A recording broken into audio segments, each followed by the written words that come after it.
Brothers and sisters argue and fight sometimes, but when one is having a life-threatening challenge, the other may just decide to save a life. I assured my brother that if I was deemed healthy enough to donate a kidney, I didn't care if it was my kidney, but he was going to get one because I was going to donate regardless.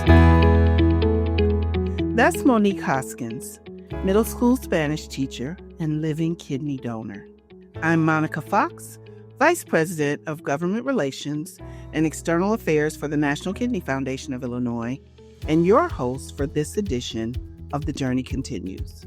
For this edition, I'm talking to Monique about how she made the decision to donate a kidney and to become an advocate.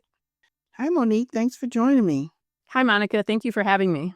Can you share the initial thoughts and feelings that you experienced when your brother first informed you about his kidney failure and the need for a transplant? He first told us about 2010 that eventually he was going to need a kidney transplant because he was in renal failure. But after 5 months of dialysis, he recovered.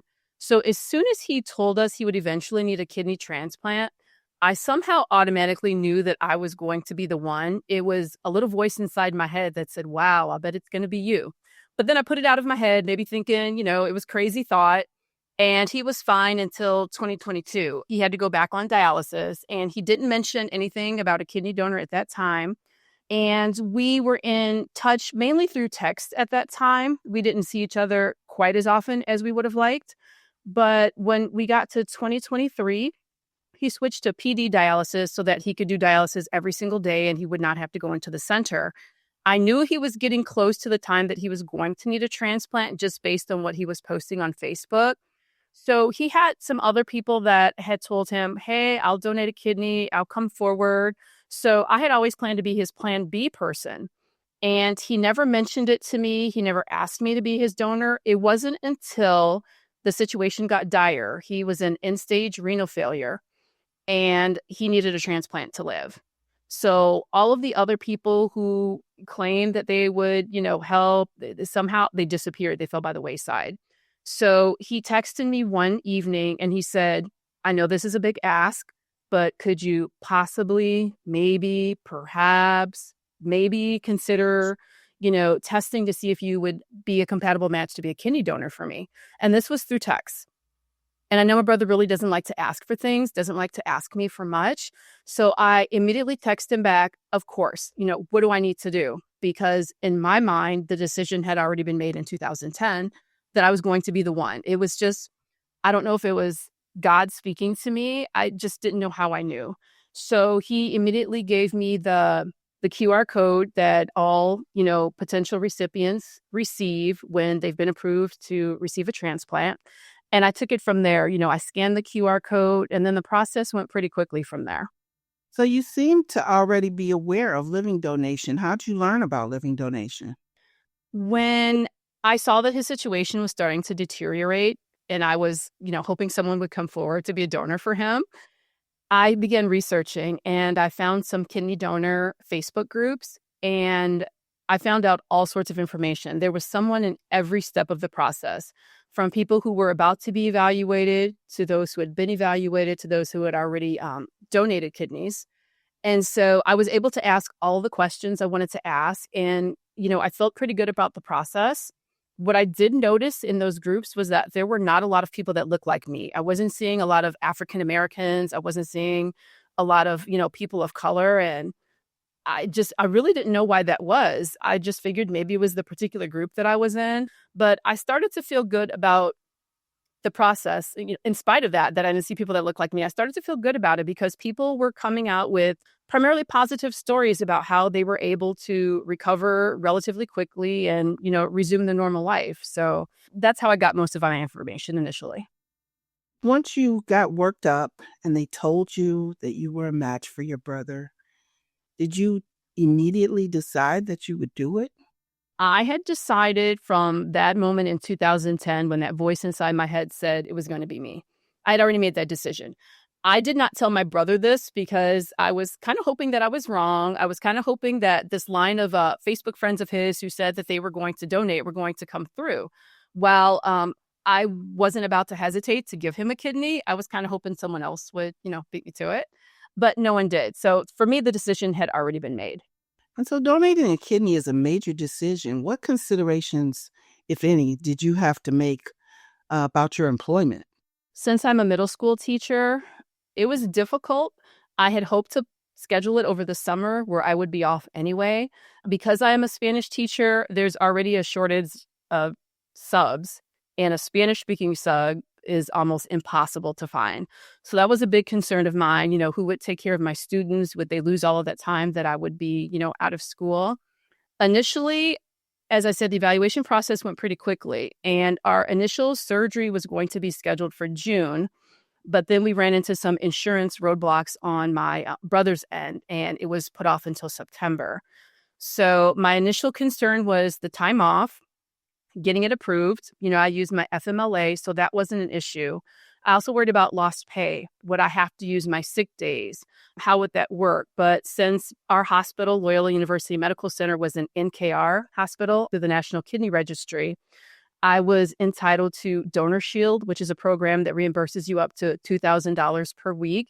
You just need to provide proof of your pay stubs. So that was a big concern. I ultimately decided not to go with them and to use my sick leave time because I didn't want to lose that time in the teacher retirement system, which was actually more important to me. Family considerations. I am married. My 3 older children are out of the house. We have a 4th child at home. You do not look old enough to have kids out of the house. I'm a grandma, as a matter of fact. Oh, me too. Welcome to the club. Thank you. So, and also, even though I felt comfortable with it, it was important to me that my husband be on board. He's a little bit leery of, hospitals. He's, oh my gosh, he could shoot me for saying this, but a little bit, I don't want to say frightened, but apprehensive about going into hospitals. So I knew that this was something that was going to be concerning for him, and he would be concerned about my health. But I must say, he was a big support to me. He never once asked, why you? He never once asked me, why couldn't someone else do it? He saw that it was my brother, and my brother was going to die without a transplant. And he knew that my mind had already been made up, but he did not add to my burden. He did not give me a hard time. He's like, okay, if that's your decision, then that's what we'll do. So I'd say my family considerations and my job and a paycheck, those were my top considerations at that point. And were you and your brother really close growing up? Not at all. We fought, like my parents would say, like cats and dogs. We did not get along at all. We were like oil and water. I was the bossy older sister. He was the bratty little brother who whined and cried all the time. It was that way, I would say, throughout most of our childhood until we got older and we were both out of the house. Then we began to, talk. We began to build a relationship. We became friends and, we would text a lot. But if you had told me when I was younger that I would donate anything, I would give him a penny, I'd be like, ha, ha, ha, no, not happening. It's amazing that we've come that far. But, he's my brother and I love him. And there is no way on earth I would not donate a kidney to him. And how closely were you involved with his kidney journey? Only pretty much what he would post. He's someone that tends to post a lot of his life on Facebook. So pretty much all I had to do was look at Facebook, basically like a video diary. This is how I'm feeling today. I'm really nauseous. I'm really weak. I can't go to work, but I have to work because I need my insurance. So all of those things I would find out because he would post it. He was an open book. Our family is close. Me, my mom, my brother. My parents are divorced, but they've been divorced forever, but they still talk. So my mom would talk to him and she would update me on how he was doing because I don't think he wanted to be a burden. He didn't want to, project all of his issues onto me is the impression that I got. So I would ask him every now and then how he was feeling.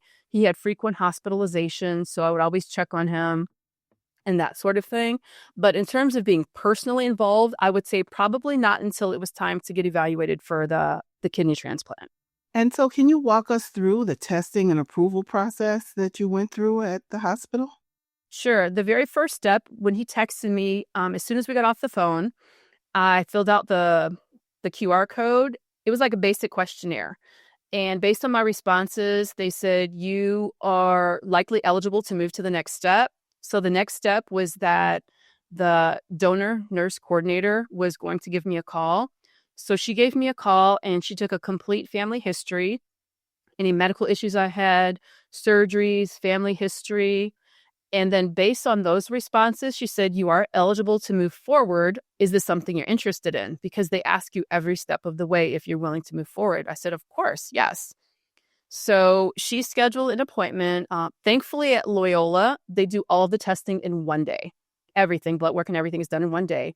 So about 2 weeks from that point, she scheduled an appointment for me to come in for my full day evaluation. Between that time, a donor mentor coordinator called me. She is someone who is completely independent of the hospitals. She called me and just walked me through the process and told me what her experience was like, what it was like to donate a kidney.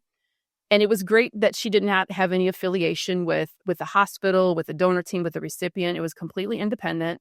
And I was able to ask her all the questions because she was a donor and she'd been through the process. I wanted to know how quickly I'd be able to get back to the gym, how quickly I'd be able to resume running, what would I feel like after the surgery? I had so many questions. She answered all of my questions. So this was, I'd say, right after I talked to the donor coordinator who set up my evaluation. So I went, I believe it was around May 20th, 2023.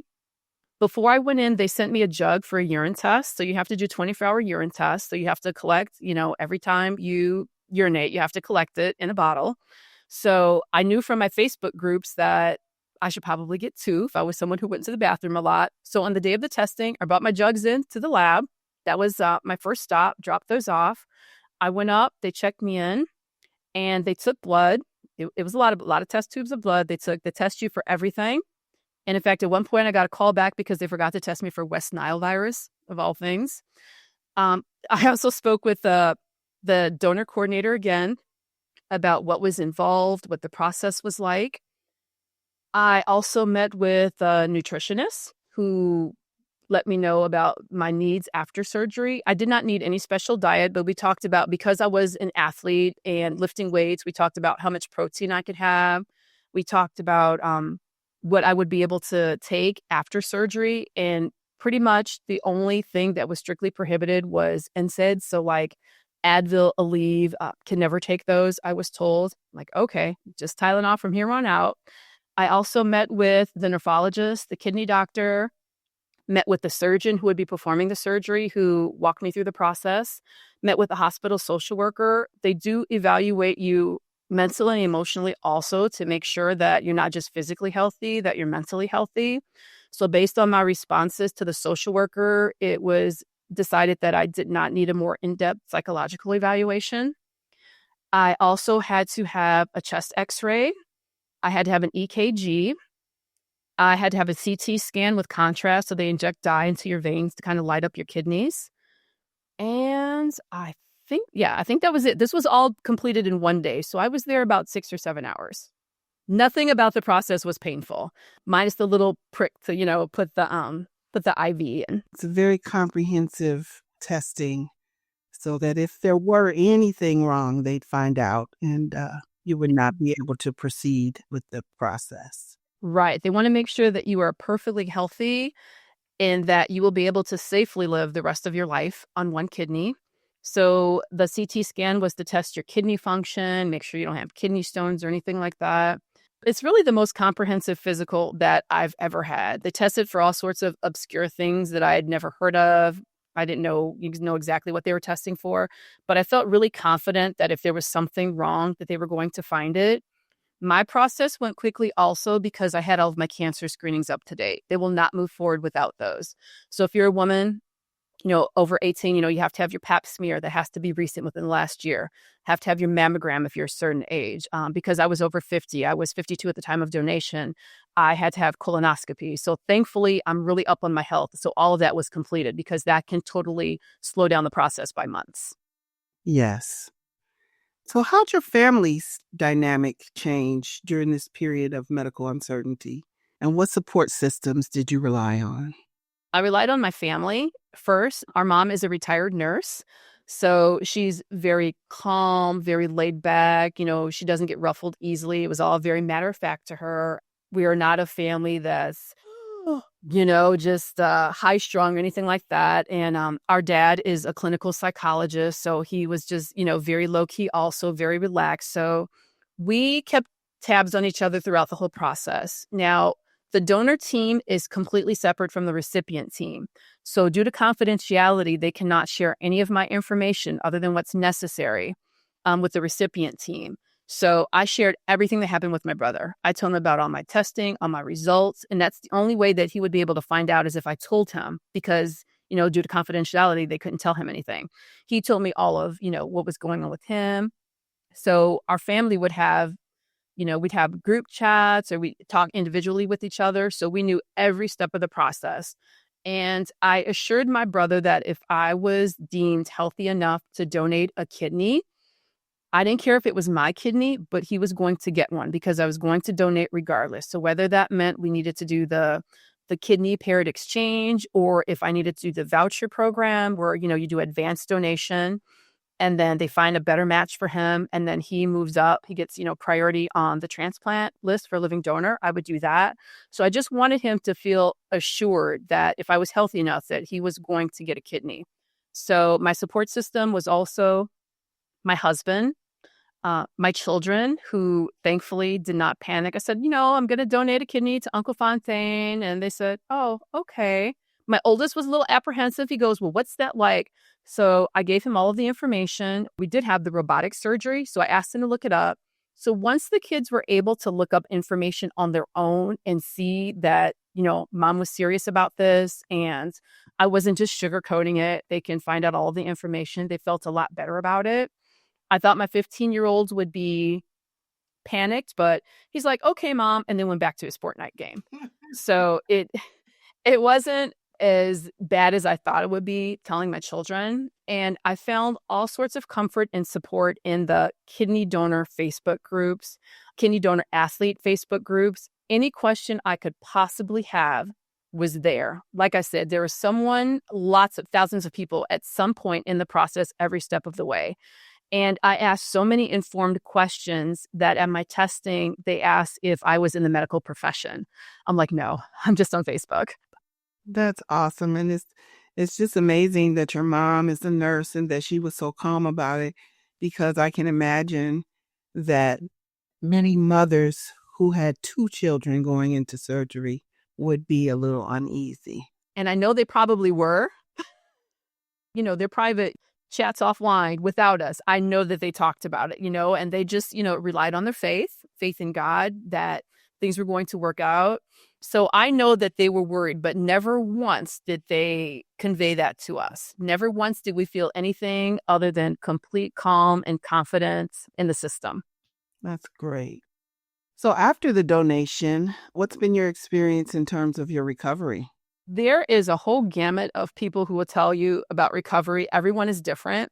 I'd say the first week was the toughest because, you have the stitches. It was done laparoscopically with the robot surgery, which is, I think, maybe a little less invasive.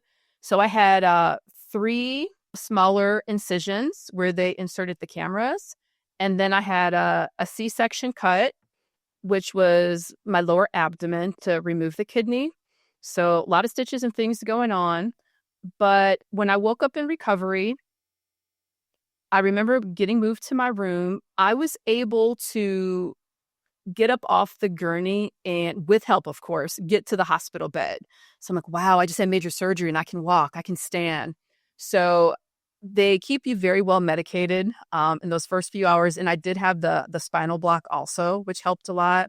So I was able to move around. It was very uncomfortable and it's surgery, so it was painful. But I found that if I moved a little bit more and walked a little bit, that I did feel better. So I did need help. I'd say in those first hours, 5-6 hours, if I wanted to go to the bathroom, if I needed anything, I did have to call for help. Also, I was on my own except for my husband then, because my brother was in surgery. Right after my surgery, they immediately, started his surgery. So my parents were with him.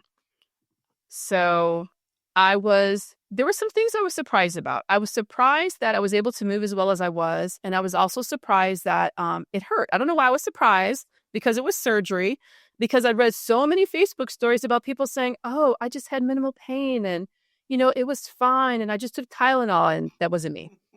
So I needed the meds like right on time, right on schedule, which thankfully they came. We had to be in the hospital at 5 a.m. on a Thursday for the surgery, and I was discharged by noon the next day. So maybe 36 hours in the hospital. The great thing is that I live 5 minutes from the hospital. So the drive home was very difficult. I told my husband, like, please, you're hitting all the bumps. Please stop. And I had, my kidney pillow between me and the seatbelt. So as soon as I got home, they tell you, walk as much as you can, but listen to your body. So as soon as we got home from the hospital, I walked like maybe 3 or 4 houses down and came back, and I rested. So like I said, the first week was probably the most difficult. I was really sore. You can't lift, really. You can't bend. You don't want to cough or sneeze or laugh because it hurts. It hurts the stitches. But after that first week, I would say like each day got a tiny bit better. Even though it hurts and you're uncomfortable, you still feel that you're getting better. So I knew that I was getting there little by little. And I really just had to listen to my body. If I did too much, my stitches would start to hurt. They would start to burn. I would feel pain. And then I would know that I needed to sit down. But as long as I rested as much as I was supposed to, I felt good. I'd say I felt back to normal by about 4 weeks. Each day I would walk. I'd say like after the first week, I was able to walk a mile, not at one time, but I had my Apple Watch, so I was looking at my steps and things. So I would walk a little bit, come home, take my Tylenol, and I would rest for an hour or rest for 2. But I'd say after the first day, I switched from the heavier meds to Tylenol. The heavier meds I found were not quite as effective as I thought they would be. I know I had the opportunity to ask for more stronger medication. I had all of these people advocating for me, but because, it causes, constipation, I'm like, I was fine on the Tylenol. Again, I just had to listen to my body. So by 4 weeks, I felt fine, but I did take a complete 6 weeks off of work because I wanted to go back fully functional. The fatigue was something I was not expecting. So even when I felt really good, the fatigue hit you. Like taking a shower, like wore me out those first couple of weeks. After taking a shower, I would really need to rest for an hour or 2. Not necessarily laying down, but I needed to sit down or propped up or in a recliner. It was up and down. It was kind of like a roller coaster. You feel really good, but then you do a little too much because you feel good, and then you have to rest some more. So I think the recovery went really well. I was surprised because sometimes I would, like in the first weeks, I would forget to take the Tylenol. I'm like, wow, I felt so good that I didn't think to take, medicine for the pain. Or I feel so good. I'm like, did I really donate a kidney? So it was a smooth recovery. I had people checking on me constantly from the hospital. Within the first couple of days, the nurse called, the social worker called to check on my mental state, how I was doing, how I was feeling. And I had a follow-up appointment after 10 days. At my hospital, after the 10 to 2 week follow-up for post-op, you have a 3-month appointment, 6-month appointment, 1-year appointment, and then a 2-year appointment. So the recovery was a lot better than I thought it would be, actually. You mentioned being an athlete. What type of an athlete are you? Oh, just lifting at the gym. I'm not like competing or anything like that. So running, I was running 4 days a week at that time, and lifting weights 4 days a week in the gym and lifting heavy. So that was my primary concern, how fast I could get back to that. And I know a lot of people are released after 6 weeks that they can resume a lot of activities. My doctor was admittedly very conservative. She's like, no, you can walk. That's all you can do. And that's all she wanted me to do for 12 weeks, which was hard. So that's all I did. I would, get up in the morning. I was at that point by 4 weeks, I was up to walking about 7 miles a day, maybe 3 miles at a time. And then I'd do like another 4. But that was probably the most difficult part for me, was being out of the gym and feeling like, I was doing something, like I was getting my steps in, that, I was getting my exercise in, because people who kind of live that life will tell you it's addictive. You want to do it. You want to be active. You want to feel like you're doing something other than laying around. So it was a challenge, but by 12 weeks, I was able to go back to what I was doing. So how's your brother's health progressed since the transplant? He's doing great. He was very, very sick before we started. So he didn't bounce back like, some of the stories you hear, oh, as soon as I got the new kidney, I was up and, running the track. It wasn't anything like that. but we noticed an immediate change. They said that his new kidney began working right on the table, started producing urine. So we were ecstatic about that. And as soon as he woke up, my parents told me that his color, was good. I was able to see him when I was discharged from the hospital the next day. His color was amazing. Before, he had like this gray cast to his skin. Yes. Before the surgery, he was a lot of stuttering, a lot of just moving slow, and just seemed like his speech was altered. And we saw like none of that. He was sounding clear. He was sounding great. And my parents were both saying, wow, this is the best we have seen him look, the best we have heard him sound since we can remember, because he had been sick for so long. That was very heartening. That was so exciting. I can't even tell you like how that felt to see him looking so good. So he was in a lot of pain, the first couple months, but he felt really good, considering how he felt before. His new kidney continues to function well, so he's doing great. He's able to travel, without all of the boxes of the PD supplies that he needed to do home dialysis. And he's traveled quite a little bit, just, a couple states over, doing various things. It's great to see. So his kidney's doing great. Great. And what made you decide to become an advocate for living donation? Once I realized what a difference I can make in someone's life, that just had a profound change on me.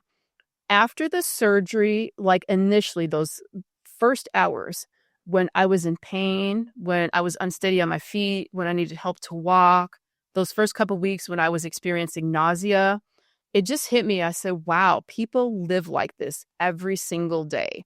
What was great from the donor perspective is that I knew that I was going to get better. I knew every day it was getting better.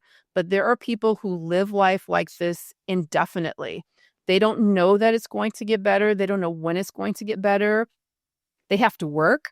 I didn't have to work when I was going through this. People have to work for insurance. They have to work for money.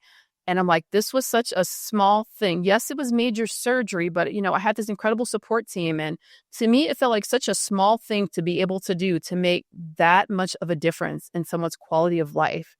To me, potential recipients, people who are on dialysis, who are fighting this every day, to me, those are the true heroes, because I don't know that I would be able to go on day after day. My brother didn't have a really good quality of life. He did not want to live life like that. He was constantly sick. He was nauseous. He was weak. He was tired. He was fatigued. He was sick all the time, literally had a hard time getting out of bed, and he still had to work. He's like, I don't want to live like this. I don't. And it seemed like he just was at the point where he was thinking about giving up. And I'm like, wow, I had some pain, some discomfort, some nausea for a few weeks. And, then I'm just about as good as new after that. How could I not help? It just had such a profound change on me. I just feel like anyone can help. Even if you're not necessarily able to donate a kidney, you can help put someone's story out there.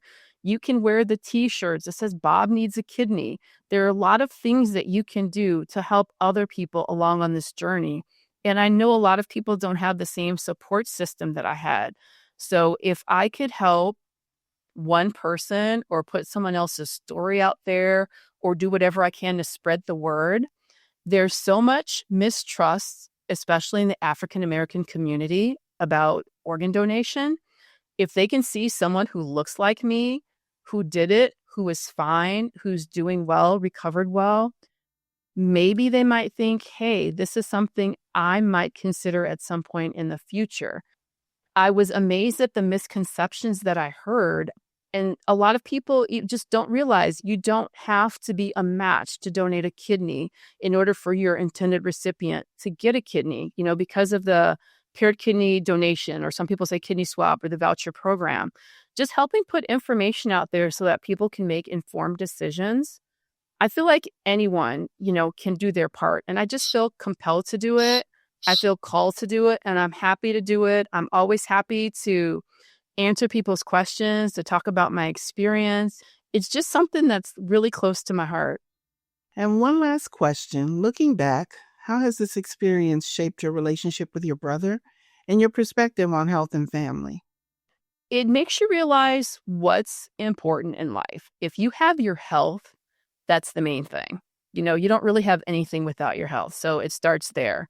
We learned how important family is to just lean on each other, and it's brought us closer together. I in no way ever expect him to owe me anything. A lot of people like, hey, best big sister in the world. I bet you get all the good gifts now. And it's not about that. If he never mentioned it, I'm okay with that because that's not why I did it. It's not like I did this for you. Now, what are you going to do for me?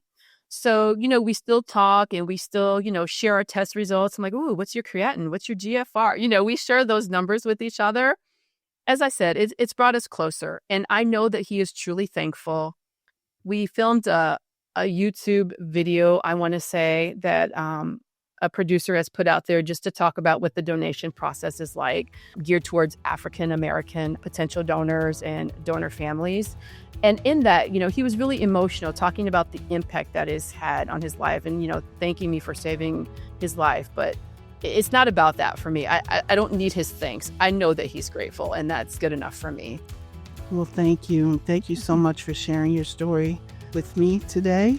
Thank you. I appreciate you having me on. Living donation is a selfless act, and living donors are heroes here on earth. For more information about living donation and volunteering with the Kidney Foundation or about our resources, visit nkfi.org. I'm Monica Fox, a grateful kidney transplant recipient, and this is The Journey Continues. Prevention's a key part of our mission at the Kidney Foundation. That's why at the end of each episode, we share a health tip.